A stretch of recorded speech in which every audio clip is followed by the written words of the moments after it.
Hey, so welcome to Adventures Among Ideas, where I talk informally about things I'm currently reading about or thinking about, topics I'm working on. So today I want to just talk for a few minutes about um, John Locke on the topic of other minds. I was reading recently Anita Avramides' book called Other Minds, which is from 20 years ago.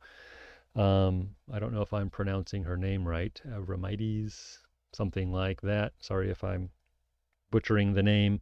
But it's a really interesting, useful book for looking at the history of philosophy of mind, looking at how people have dealt with the question of other minds going back to fairly ancient times, Augustine, on forward to people like Descartes and Locke and Wittgenstein. And I was interested particularly in Locke recently for something I'm working on about the history of empiricism, looking about how empiricists have dealt with the issue of other minds, because what I work on is pragmatism and behaviorism, and these have certain roots in empiricism. So I was interested in what someone like John Locke would have to say about the question of other minds. And so, yeah, I'll try to say a little bit about that, work through some of my thoughts. So John Locke was an empiricist. He thought all our knowledge basically came from two places. So knowledge is based on ideas. So when he talks about knowledge, he's talking about ideas, and these come from our ideas. Our ideas about the world come from sensation for Locke and from reflection.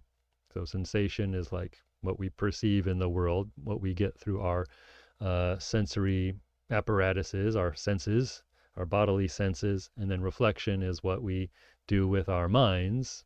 So we reflect on the processes of our mind, on the ideas in our minds, and this gives us more ideas. So we've got sensation and reflection giving us knowledge. He also contrasts knowledge and opinion. So knowledge is something that we are more certain about, based on sensation and reflection. So this is fairly certain knowledge. But then we can have opinion, which I'm not sure I quite understand yet in Locke's thinking. And that's more like guessing, conjecturing about how things maybe are that we can't necessarily directly perceive or sense. So I guess maybe that's a bit about what opinion is. It goes beyond what is available to us just in the perceptual situation, the perceptual present.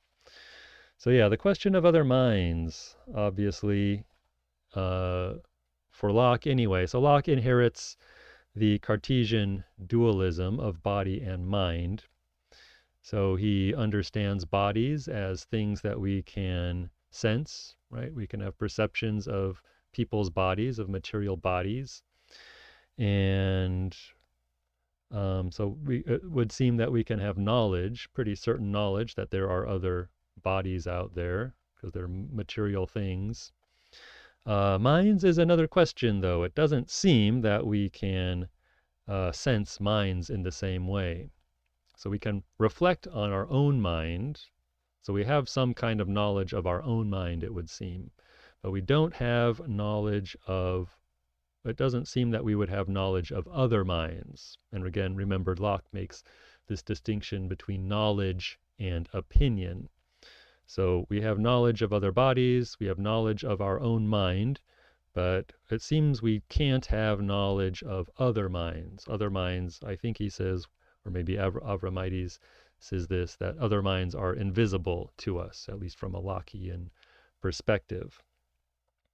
So how do we get to, what do we know about other minds? Well, this would seem to be about opinion. It's like a guess, a conjecture that we have um, about other people, that they also have minds. And this is something Locke says about where he doesn't directly address the issue of other minds very much, apparently, just in a few places in his essay concerning understanding, which I have over on the shelf there, but I've only read parts of it. I should sit down and read the whole thing someday. But this is what he says, one of the things he says concerning other minds.